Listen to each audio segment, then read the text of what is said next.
Friends, मैं आपका दोस्त डॉक्टर सुनील कुमार और आप देख रहे हैं डॉक्टर कुमार एजुकेशन क्लिनिक। यदि अभी तक आपने चैनल नहीं सब्सक्राइब किया है तो चैनल को सब्सक्राइब करिए, आइकन बेल हिट करिए और फ्रेंड्स के साथ शेयर करिए कि why is pneumonia is so dangerous. Pneumonia क्यों इतना ख़तरनाक है और नमूनिया क्यों आखिरकार कुछ लोगों की मौत का कारण बनता है। इवन देखा गया है कि कोविड-19 पेशेंट में भी नमूनिया के कॉम्प्लिकेटेड हो जाने से, नमूनिया के बिगड़ जाने से बहुत सारे लोगों को तकलीफ़ होती है और बाद में देखा जाता है कि नमूनिया की कॉम्प्लिकेशंस के कारण ही पेशेंट की डेथ हो जाती है और दूसरी प्रॉब्लम्स आती हैं। तो आखिर नमूनिया क्यों इतना डेंजरस है और वो क्यों कॉम्प्लिकेटेड हो जाता है, आखिर डॉक्टर उसको क्यों मैनेज नहीं कर पाते, तो आज हम इस पे बात करेंगे। सबसे पहली बात ये है कि नमूनिया जो बीमारी है वो कुछ कंडीशंस में बहुत ज़्यादा डेंजरस रूप ले लेती है, तो पहले आज हम उसको क्लियर करेंगे।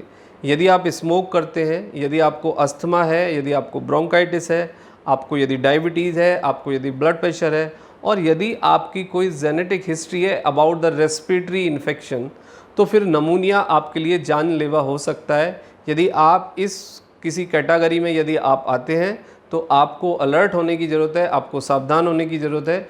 यदि आप स्मोक करते हैं तो इमीडिएटली स्मोक छोड़ दें। यदि आपको ब्लड प्रेशर या डायबिटीज़ है तो प्रॉपर अपनी दवाई लें और डायबिटीज़ को और ब्लड प्रेशर को मैनेज रखें। यदि आपको बहुत ज़्यादा आप ओबीज़ हैं तो आप अपने वेट को कंट्रोल रखें, क्योंकि ये कंडीशंस यदि आपके साथ जुड़ी हुई हैं और आपको नमूनिया होता है किसी कारणवश due to the covid and any other conditions और इन्फेक्शन होता है, तो फिर आपका नमूनिया आपके लिए जानलेवा हो सकता है। ये आपको क्लियरली समझना होगा। इसके बाद हम आते हैं कि नमूनिया में आखिर होता क्या है, क्या सिम्टम्स हैं।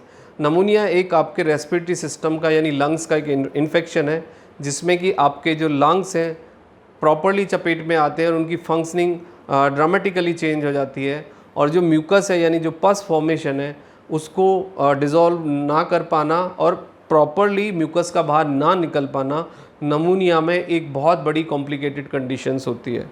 अब यदि आपको लंग्स का अंडरलाइन कोई पहले से प्रॉब्लम है, यदि आपकी रेस्पिरेटरी इम्यूनिटी कम है और आपको डायबिटीज़ है या आप स्मोक करते हैं या पहली कोई ट्यूबरक्लोसिस की आपको हिस्ट्री रही है, तो नमूनिया आपके लिए जानलेवा हो सकता है। तो उस कंडीशंस में आपको इन सारे पैरामीटर को कंट्रोल में रखना होगा एंड मेक श्योर करना होगा कि आपको रेस्पिरेटरी कोई इन्फेक्शंस ना हो।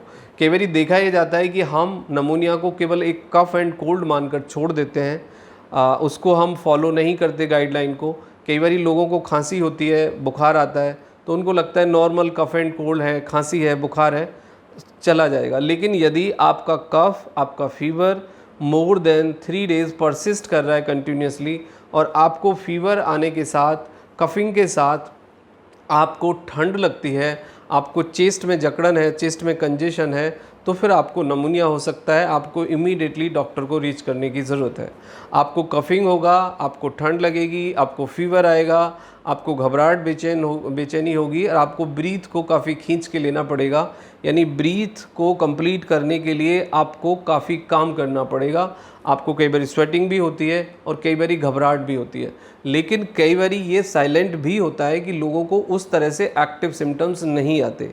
तो इमीडिएटली यदि आपको कोई सिम्टम्स नज़र आता है तो आप अपने फिजिशियन से कंसल्ट करें। आपके फिजिशियन आपके सिम्टम्स के आधार पर और आपका एक चेस्ट एक्सरे करा के कंडीशंस को समझ सकते हैं। यदि आपको नमूनिया है तो फिर आप इमीडिएटली ट्रीटमेंट लीजिए। एंटीबायोटिक ट्रीटमेंट से नमूनिया ठीक हो जाता है, लेकिन नमूनिया के बिगड़ जाने पे कई बार आपको ऑक्सीजन सपोर्ट की और स्टेरॉइड की भी आवश्यकता पड़ती है।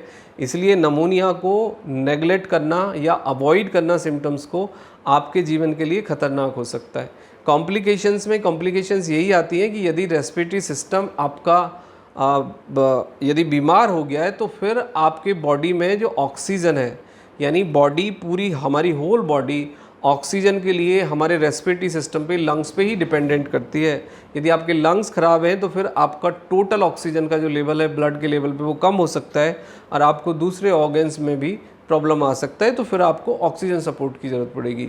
यानी कि हमारी जो लाइफ लाइन है, जो ऑक्सीजन है, उसको प्रभावित करता है, ऑक्सीजन के कंजम्पशन को प्रभावित करता है नमूनिया, और ऑक्सीजन को हमारे सेल्स कंप्लीटली नहीं कैप्चर कर पाते हैं, जिससे कि ऑक्सीडेशन नहीं हो पाता है। और ऑक्सीडेशन ना होने के कारण सेल्स का डेड होना, ऑर्गेन्स का डैमेज होना, ऑर्गेन्स का काम ना करना, ये कॉम्प्लिकेशंस हमारे सामने आती हैं। इसी कारणवश कई बार pneumonia in covid and in other condition इंसान की मौत का कारण होता है। ट्रीटमेंट में आपका फर्स्ट लाइन ट्रीटमेंट में anti allergic, cough syrup, antibiotic therapy के साथ साथ ऑक्सीजन सपोर्ट की या नेबुलाइजेशन की आवश्यकता हो सकती है, but that is depend case to case and doctor ही इसको डिसाइड करें, ये ज़्यादा बेटर है। यही एक प्रोफेशनल वे है। प्रिवेंशन में आप धूल धुआं से बचें, आप स्मोक ना करें, आपको यदि डायबिटीज़ है तो अपना शुगर लेवल कंट्रोल रखें, यदि ब्लड प्रेशर है तो ब्लड प्रेशर नॉर्मल रखें, यदि कोई आपको कॉर्नरी आर्टरी डिसीज़ है तो आप अपनी दवाइयाँ लें, परहेज़ करें, वॉकिंग करें। तो इस तरीके से आप बच सकते हैं। यदि आपको कफ एंड कोल्ड होता है तो अपने सिम्टम्स को पहचानें और आप अपने फिजिशियन से बात करें। Thank you very much and take care yourself.